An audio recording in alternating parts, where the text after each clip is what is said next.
Imagine it. You just came off an 18-hour workday.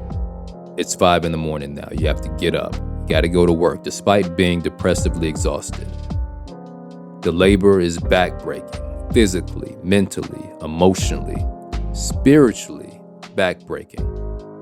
And though you need to sleep in and take care of your well-being, you ask yourself, how will I survive if I take space to nurture myself? What violence awaits if I choose freedom? I'm Jay from Push Black, and you're listening to Black History Year.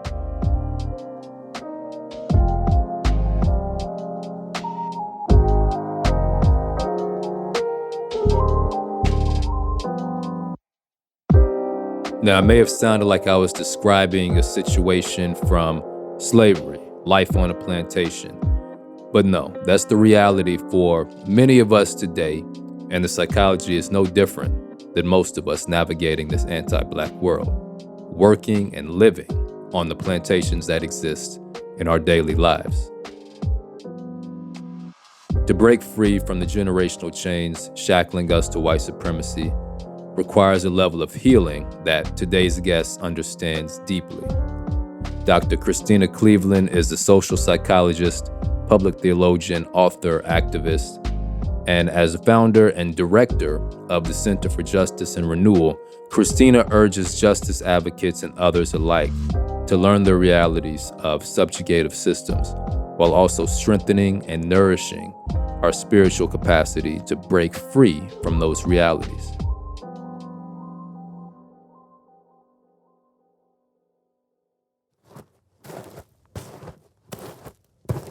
Veiled by the low-hanging trees of a Memphis wood, Mary trekked through mud and soil as fallen branches scraped against her knees. There was nothing more she wanted than freedom. The lashes on her back, the silencing of her thoughts and feelings, the constant fear of what was next, led her to plan a great escape from the plantation.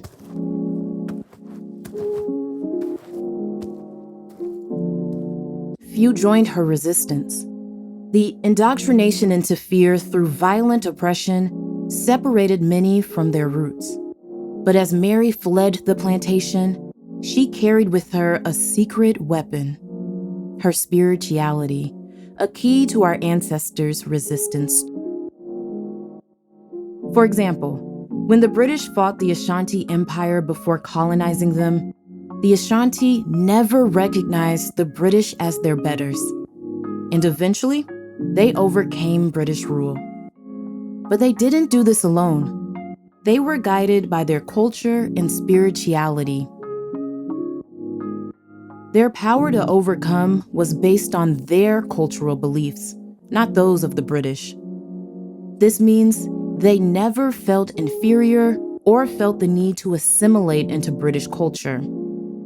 That fearlessness and sacred connection is why slaveholders stripped any semblance of it from our enslaved ancestors, beating them ruthlessly into submission. And that forceful disconnection trapped many of us on the plantation. But white oppressors weren't totally successful. During the Civil Rights Movement, Black preachers initially weren't vocal about our rights. Many more remained silent from fear of the brutal consequences of defying white supremacy.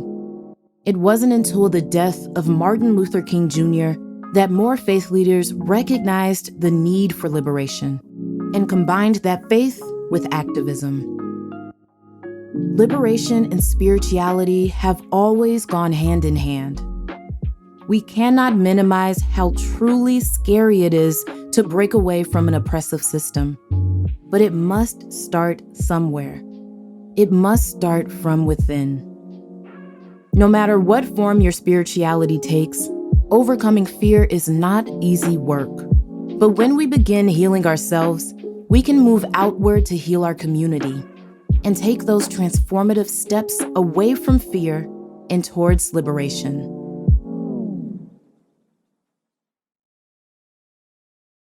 Christena, thanks for joining us today on Black History Year. Could you tell us, what does Black liberation look like to you?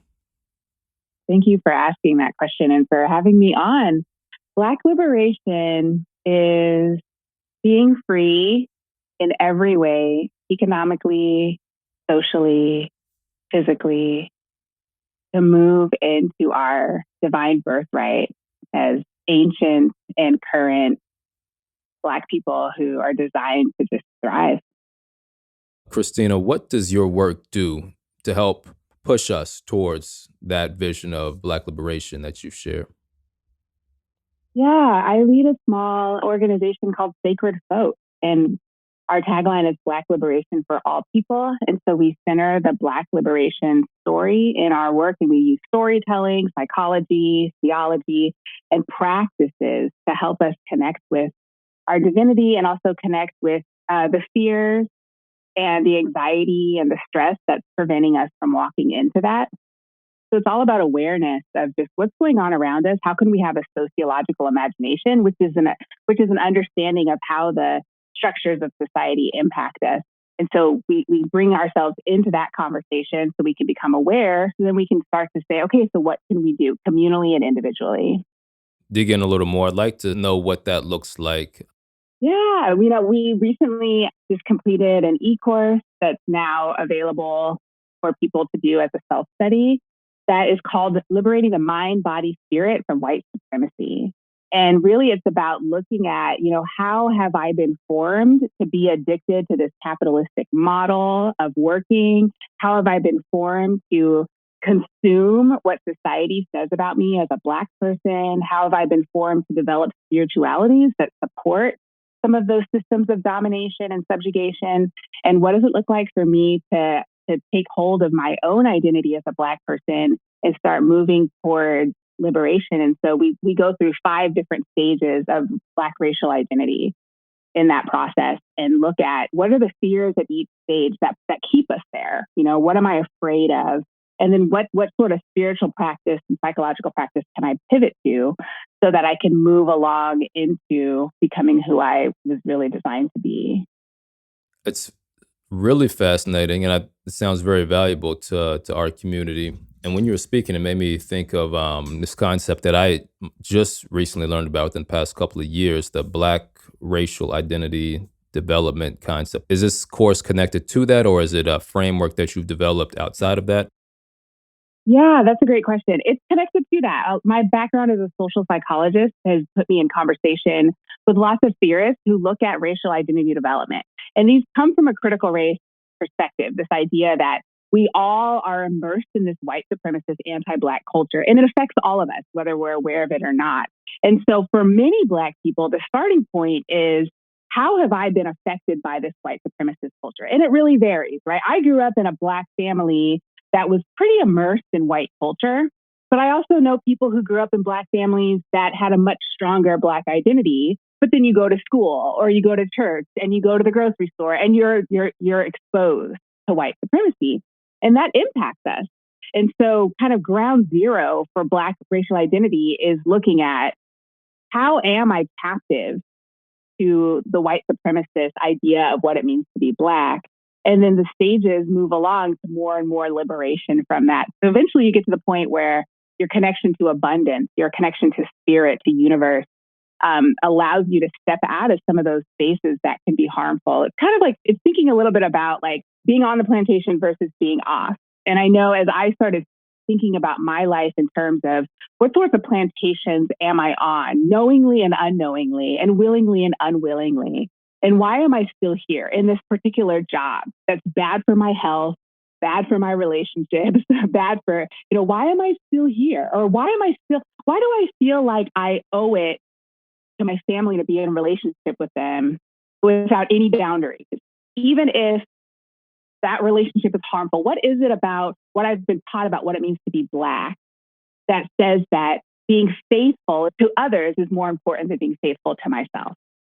What is it that I've been taught about being a Black woman, that I have to be strong, I have to be stoic, nothing can affect me, I can't show emotion. If I show emotion, maybe anger, but I can't be soft, I can't be vulnerable, I can't have needs. These are all constructs that have been passed on to us. And the process of Black racial liberation is teasing apart what's been taught to me and what's true and what's holding me back. And how am I staying in some of these situations? Because I'm afraid to leave. I'm afraid of what will happen. And so, it's, in some ways, it's similar to what my ancestors experienced. I mean, there's a point at which you recognize I'm on a plantation and this ain't right. And then the point where you're ready to leave. The liberation journey is everything between those 2 points where you finally realize, okay, wait, something's not right. I don't deserve this. I'm too sacred for this. I'm better than this. But then we have all these fears that keep us in there. And they're legitimate fears, right? It's not easy to be a Black person. It wasn't then, it isn't now, right? So it's not easy. We have concerns. How am I going to make a living? How am I going to have security? How am I going to have close family ties? What will my spirituality look like if I leave this church that's, say, homophobic? And so the question is, how do I get to the point where I am not just aware, but I'm empowered to move out of those spaces in that plantation? From what I understand, this isn't just a concept that you just decided one day to do a course on it out of nowhere. This is a process that you've gone through in your life. Are you able to speak on that? Yeah. A lot of this comes from my own reckoning. And I think my reckoning is consistent with Black America's reckoning. I'm a millennial. I'm like an old millennial. And I know for a lot of us, there was a pretty big wake-up call around Trayvon Martin. So I don't think my journey is separate from, the rest of America, but certainly realizing, all the things that my middle-class parents did to try to protect me, that's not a reality. I mean, on some level, I understood that because I was a sociology major when I was younger and stuff like that. But then to see it hit home back in 2013 and 2014 with Trayvon Martin and then Mike Brown at Ferguson. And so for me, my own journey towards racial liberation has coincided with what's been going on in the US, and also me recognizing I'm in these spaces. I'm in these toxic work spaces. I'm in these other professional spaces. I'm in some spiritual and relational spaces that are not free. They're not designed to help me thrive. And if anything, as a Black woman, I'm being called into these spaces to help everybody but me thrive at cost to me. And I remember when I was like 33 or 34, I read a book by Dr. Shaniqua Walker Barnes. And she's a theologian and a clinical psychologist. It's a book about the strong Black woman identity. And it's called Too Heavy a Yoke, Black Women and the Burden of Strength. And I remember I started crying in the introduction because I knew she was talking about me. I was that Black woman who had been taught that it's all about caregiving, being overly caregiving, care about everybody else. And that's so praised, even in Black churches. This is the person who, doesn't matter what's going on in her life. She's still here serving us, cooking up food, taking care of everybody. So that overly caregiving, overly independent, and just really minimal emotional capacity.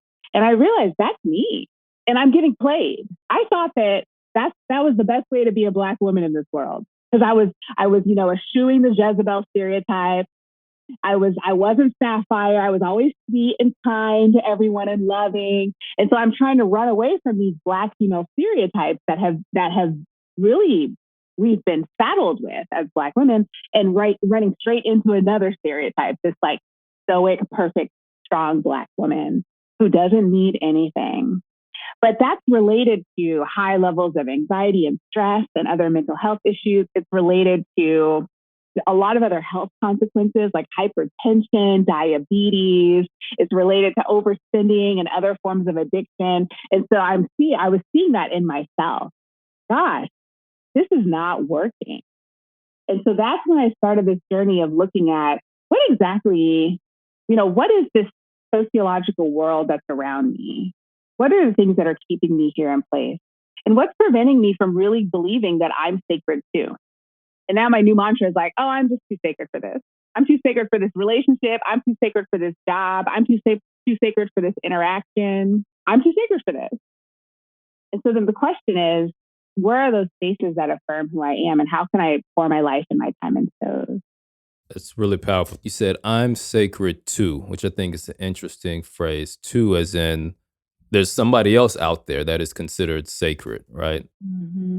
When you're saying too, what are Are you negating something? What are you challenging? Can you dig more into that?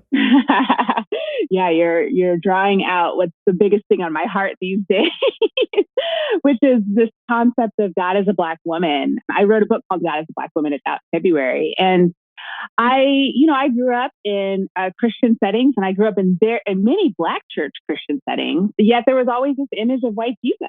And in the broader culture, of course, we see this everywhere. We see white Jesus everywhere. And then even in non, church spaces, like literally on the dollar bill, it says, "In God we trust," under a picture of a white slaveholding man.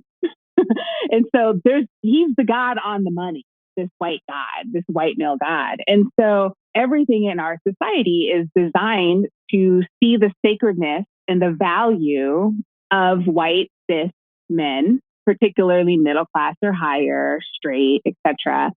And we're taught that they're sacred. I mean, if you, in general, it's a white man's testimony versus anybody else, people are going to automatically assume his testimony is legit. If it's a white man running against anybody else, people are going to automatically assume he's more worthy of leadership. And if you're a Black person, the more you contort yourself into that white male identity with behaviors, light skin, all sorts of things, the more successful you're going to be. I mean, there's research that shows that light-skinned Black people make more money in corporate America and get promoted faster. There's research that shows that people who conform to white supremacist standards of beauty, whether it's smaller nose, smaller lips, straighter hair, tend to get even lower sentences when they're sentenced for some sort of crime. And so there's this strong connection between the sacredness of white masculinity, essentially, and the denigration of everybody else. In my book, I really connect that to these notions of God, this white male God. And at the bottom, who's the complete opposite of white male God?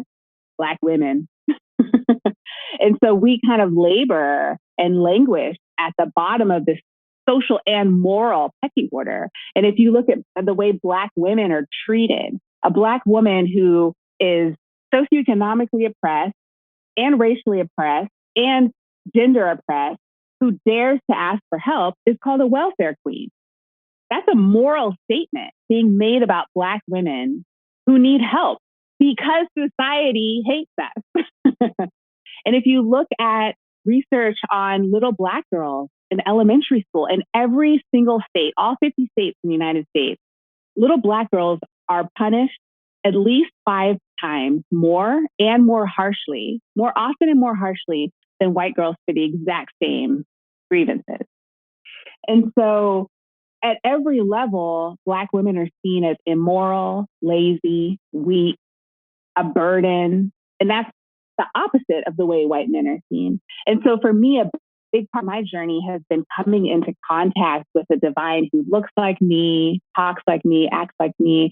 I went on a 400-mile walking pilgrimage across central France in order to encounter 18 ancient Black Madonnas. They're like 1,500 years old, 1,000 years old, and they are just fierce. And they all have different stories and names. And that was part of my journey of just seeing, oh, wow, God looks like me. So we've done some stories about these Black Madonna figures. I'm interested, if you could, for our audience, share what these are, what the significance at the time was, and what their significance to you today is, and what you think it could bring to Black women and just the Black community in general. Absolutely. Just to give a little bit of context, there are about 450 Black Madonnas around the world. They exist on most continents. I don't think there's one in Antarctica, but they're in Latin America, they're in Africa, they're in Europe, they're here in the United States. Many of them are hundreds of years old. It's hard to know exactly where they came from. Most of the ones that exist now are in Catholic churches.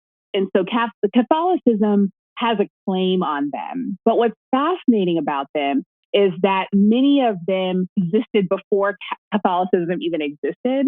And so most of the Black Madonnas exist, particularly in Europe, because prior to the Roman Empire, people, including Black and brown people from North Africa, worshipped a dark goddess, whether it was Black Artemis of ancient Ephesus in Turkey, whether it was Isis in ancient Egypt, There are lots of Inanna. There are all of these old Sumerian black dark goddesses that people worship.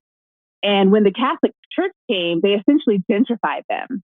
And so the Catholic Church came into these territories along with, empire, and were threatened by these dark goddesses, these black goddesses, and then the people's worship, so-called pagan worship of them. And so, for example, in the 4th century in France, the bishop came into Le Puy, France, was so threatened by the worship of the goddess there, the black goddess, that he completely demolished the temple and then built the Catholic cathedral on top of it. And so what happened is the people, many of them black and brown, because the Moors had occupied that area for 800 years. There are a lot of black and brown people living in southern France, living in southern Spain at this time. And so when the Catholic bishop came and demolished the temple, the people were like, okay, cool. Like, we'll just worship the Black Madonna and that will be our goddess. So they basically just adapted. And so it's this sort of syncretism, which is a mixing. And you see that in Brazil too, where it's like one of the Orishas mixed with the Madonna, and that mixing of religions and cultures. You see that all over the world with Black Madonnas, where there's like this existing Black goddess that's worshipped, and then some new, whether it's Catholicism or in some cases even Hinduism and Buddhism. So historically, it's like a little tricky to know, but we do know that for about, for the first 10,000 years or so, people on Earth worship almost exclusively a female goddess. And she was Black because she was connected to the Earth. And she was also Black because this was mostly happening in the global South, where people were Black and brown. And so the idea of God as a man is a much more modern idea, because back in those days, people did not know that men were involved in procreation. So that's a modern scientific idea, right? So there's a 9-month gap between when someone has sex and when a baby is born. And so back then, people didn't think there was any connection between the two. And so it's like women could just bear life. Women could bear life. And so therefore, women were God. And so this whole idea that there's a possibility that God is a man is a much newer idea. So God has been a Black woman for most of humankind, and most people understood God to be a Black woman. So today, what are the implications for society that views it in the way that goes against most of human history? Yeah, I think the implications for me have been life transformation. I mean, that's why I'm able to say I'm too sacred for this.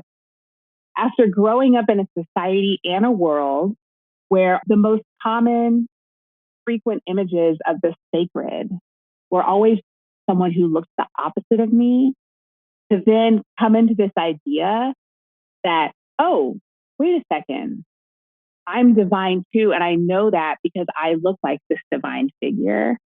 That has transformed my whole identity. That has transformed my whole way of looking at the world. And so we can kind of create these communities where it's like, I see you. You know why I see you? Because I've been seen. And you don't have to pull yourself up by your bootstraps to be in this space. You don't have to come a certain way. We all get to gather in our vulnerability. And it really transforms justice spaces too, because oftentimes in those spaces, we don't even have the freedom to be real and say, I'm really struggling with this, or I'm not strong today, or I'm having mental health issues. And to actually create some of these Black spaces where vulnerability and need is what brings us together, not stoicism or this sort of compulsive need to fight. So, and that's like common for most of us as Black folks in America in terms of connection to Christianity specifically. But what you're describing clearly is different than what is described or what is depicted. The Orthodox Christianity. For sure. Yeah. So what was that like for you coming to this different understanding? And, for those of us who are also interested in and are trying to explore this more, how do you, put these two things together, but not feel like it's something that's, I don't know, is it heretical? Is it not heretical? I don't know. Those are good questions. And I think even just the question is this heretical says a lot about how much we've been trained to police ourselves and to police others, which I would say has harmed us. And so, one of the things that I really take a lot of time and care with in my book is kind of showing how so much of the way even Black Christianity is understood now was really formed on the plantation. And some of it's life-giving and some of it's not. But one of the things that has inspired me as I've been on my own journey is going back and looking at history and seeing that what I'm doing, Black Christian women were doing on the plantation in the Hush Harbor, which I'm not sure if y'all have talked about that a lot in this podcast, but the Hush Harbor was a spiritual space that was common on plantations, and it was often led by Black women. And it usually took place off the plantation or outside of the camp of the plantation in the woods at night, undercover, secretive, because this was illegal, it was outlawed. But basically, Black women would lead these spiritual practices in communities, and they would mix the most life-giving elements of Christianity, which is what they were taught on the plantation, with their ancestral West African spiritual practices. Again, that mixing, that syncretism. And Black women are really brilliant at harvesting the best of both worlds and bringing it together so that there can be life, so that there can be hope, so that there can be a sense of dignity in a world that's not dignifying most of the time. And so these Hush Harbor spaces were really powerful ways on the plantation for people to keep going, to love themselves and love each other well, to come together, to support each other. And even back then, it was a mix of ancestral West African spirituality and parts of Christianity that most resonated, that were most life-giving. And so I really take that model and say, oh, Black women have been doing this forever. My ancestors were doing this. And so now I take the parts of Christianity that are the most life-giving, like my ancestors did, and I mix it with the other spiritualities that also help me to find dignity in this world that often is not dignifying to me as a Black woman. There's no clear path, even a clear spiritual path. And so the question is, how can I choose the elements, create a mosaic, and build something beautiful spiritually? I want to circle back now to this concept of the plantation. So today, I actually think the majority of us believe that we are truly free, but I see examples of, us existing on plantations all around us, multiple plantations at once for probably most of us. How do we identify the plantation? How do we know if we're on a plantation? And, what do we do to get free from that? Ooh, that's a big question. It's a good one. I think one of the ways that we know that we're on a plantation is if we take stock of our wellness and we look to see, is this space nurturing my wellness? Is this a life-giving space for me? Do they care about my psychological, my spiritual, my social, and my physical wellness? And that could be a relationship, that could be a work situation, that could be a political group, it could be a spiritual group or space, a church, a congregation. The plantation is all about extraction. It's about reducing us to things and only valuing us based on our output. And so anytime I'm in a space where it just seems the value of my value as a Black woman is, what can I produce? What can I offer? How can I heal? How can I add value to this situation, as opposed to, is this place or situation affirming my divinity? That's how we start to know. The challenge, though, at least the challenge for me, was I would have sworn that I was in those spaces before because I was so disconnected from my needs. I was so disconnected from my dignity. And so one of the things that I needed to do first was start to read stories of other Black people who were more connected to their dignity and their needs than I was. So I could say, oh, that's what it looks like. So reading Black theologians who are writing 50 years ago, reading novels and seeing, oh, this is a Black woman who seems to know what she deserves a bit more than I do. And so I look at a plantation space as one that makes it harder for me to connect with that. Now, getting off the plantation, that's a whole nother thing. I think for, one of the things we talk a lot about in my e-course that I mentioned earlier is how do we identify what's keeping us here? The fear. What am I afraid of if I walk out of this relationship or this church situation or this job? So for me, when I left my job at Duke, I was a professor at Duke Divinity School. And in 2019, I finally left. I was miserable the whole time. But by 2016, I discovered I'm too sacred for this. I finally had that realization in 2016. I'm too sacred for this. But it took me another 2 or 3 years to get to the point where I felt like I could trust that abundance would catch me as I moved into the unknown. And that whole 2 to 3 year process was in me identifying my fears. And with each fear, trying to identify both spiritually and socially, how do I connect with a larger truth? Yes, it may be true that if I opt out of this capitalistic system, there will be some challenges in terms of how do I make a living and how do I keep my home? But the question is there a deeper truth? Is there a deeper truth that inspired my ancestors to leave the plantation even though they had no idea what the future was? And that's the process. And it can be years depending on the plantation. And one thing I learned is that, there's no such thing as the single plantation escape. And it's been really helpful for me to read books like Underground Railroad by Colson Whitehead and other books like that to just show it's like leaving the plantations like chapter 1 practically. And then there's this whole new journey of figuring out, how do I do life? I don't know the language. I don't know the economy. I don't know what my marketable skills are. I don't know what my spirituality, just that. And every single time we come up against this, I don't know, we have an option to return to the plantation. And Harriet Tubman has been a huge ancestor in my whole connection to ancestors practice, because I imagine she felt so many of those fears too. She decided to leave the plantation and she had no idea what was going to happen next. But all she knew was that she was too sacred to stay and that the North Star would lead her. And the North Star, I would say, is spirituality. So for folks listening, or for those of us who, recognize that we're on a plantation, it's not a matter of just saying, oh, I'm on a plantation, I need to leave ASAP. For some people, that may be what it takes, right? But I would imagine for most of us, this fear that comes into mind, these questions you raise, it is valid, but it's how do you plot your escape? Obviously, most of us can say, I'm leaving, done with it. Everything else, you have real concerns. So you have to plot your escape. And you described, I think you mentioned 2016 was when you first started thinking about this. And then 2019 is when you made your escape from that particular plantation, right? Yeah.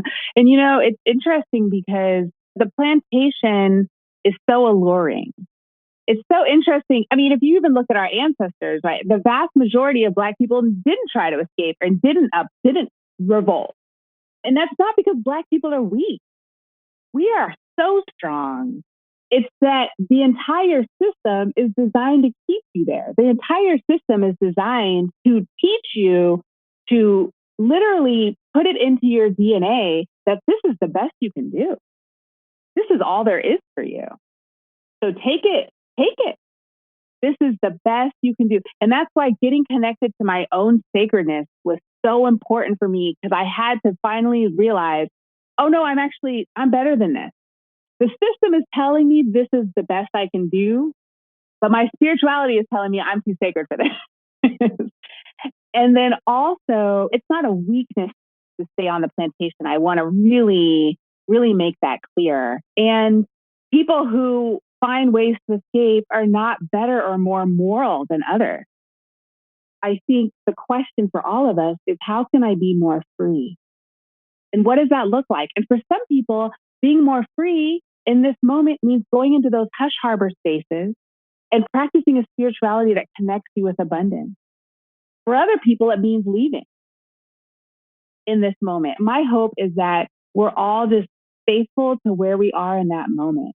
and really, really, really kind to ourselves, and recognizing there's a whole system here that I've been raised in that is designed to keep me in chains.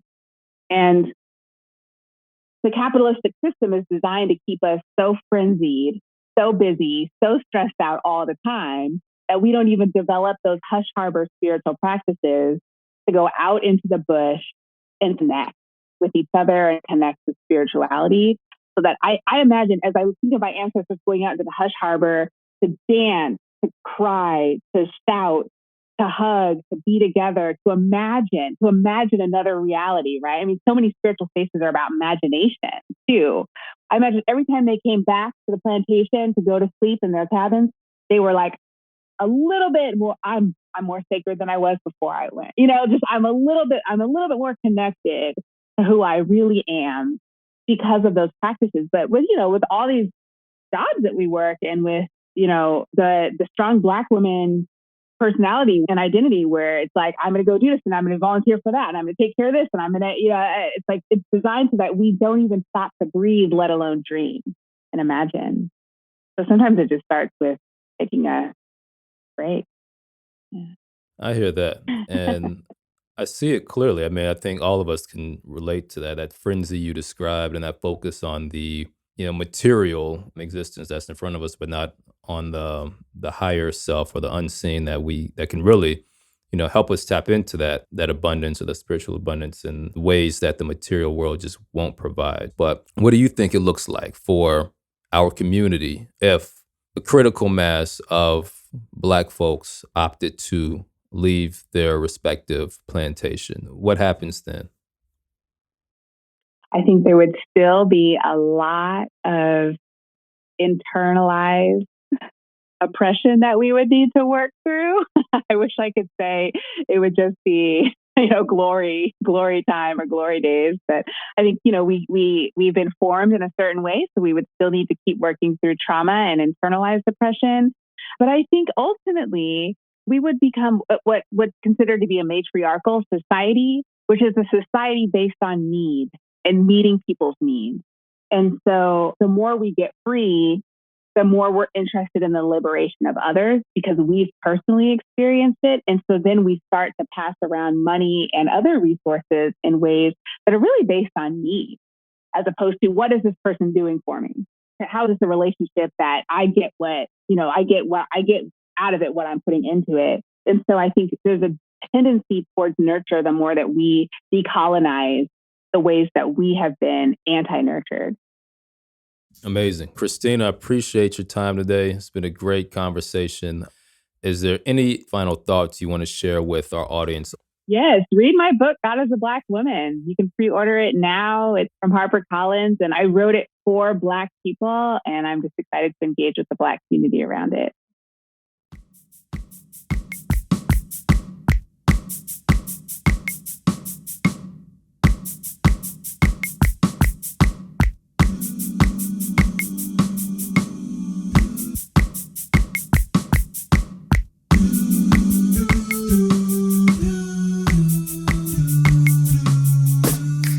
Just like that, we're at the end of this episode of Black History Year.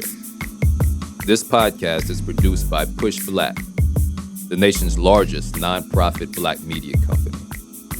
At Push Black, we agree with Marcus Garvey when he said, "A people without knowledge of their past, history, origin, and culture is like a tree without roots." And I'm guessing you probably feel that's important too. I mean, you're here at the end of a podcast about Black history. You matter. Your choice to be here matters. It lets us know that you value the work. Push Black exists because we saw we had to take matters into our own hands. And you make Push Black happen with your contributions at blackhistoryyear.com. Most people do $5 or $10 a month, but every little bit makes a difference. I appreciate you supporting the work.